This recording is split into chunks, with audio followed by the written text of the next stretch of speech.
Kevin, who do you think is responsible ultimately for ensuring wage compliance? It's a good question, Pooja, and I think you need to approach it as a whole of organisation. So ultimately, wage compliance, the responsibility for it sits with the employer. So the employer is responsible for ensuring that they are paying their staff correctly. And then there's also a slight onus on the employee as well in the event that they feel like they aren't getting paid as correctly, just to have that openness and comfort and trust in their employer to go to them and inform them and have open dialogue with them around making sure that their entitlements are paid as they should.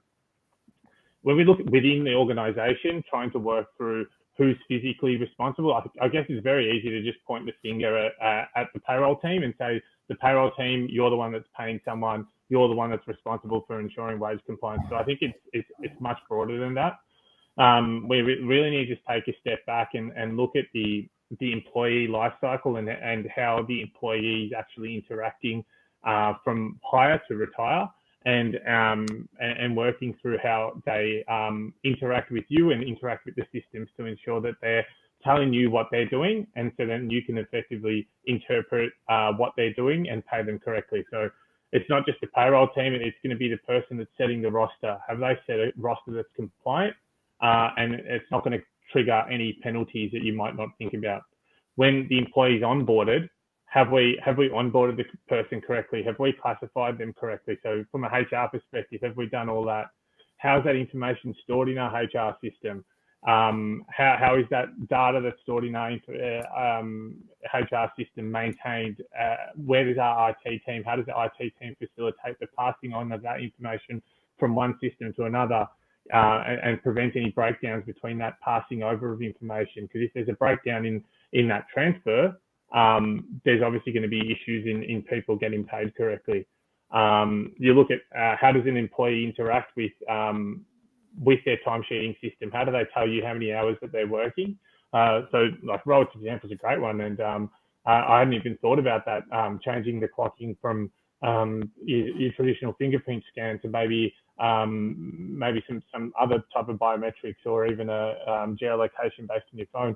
Just enabling people to tell you when they're working and when they're taking their breaks. I think providing them with the systems to do that, and whoever's responsible for maintaining those systems obviously is also part of the whole wage compliance and responsible for maintaining that wage compliance as well. And then, the employees, how they're inputting their leave, how they're managing their leave, and how are we educating employees, what training are we providing employees, what training are we providing to managers to enable them to approve timesheets correctly.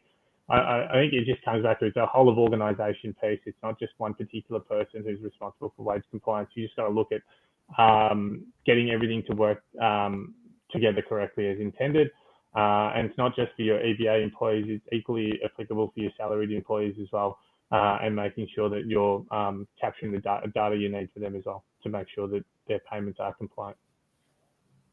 Yeah, great insight. So what I'm hearing you say is it's more mutual in terms of accountability from payroll to HR to IT to even the employees themselves. So, and the systems and how people are using the systems. Education is important. It's amalgamation of everything. It's not just the payroll team or the payroll person sort of responsible in the end.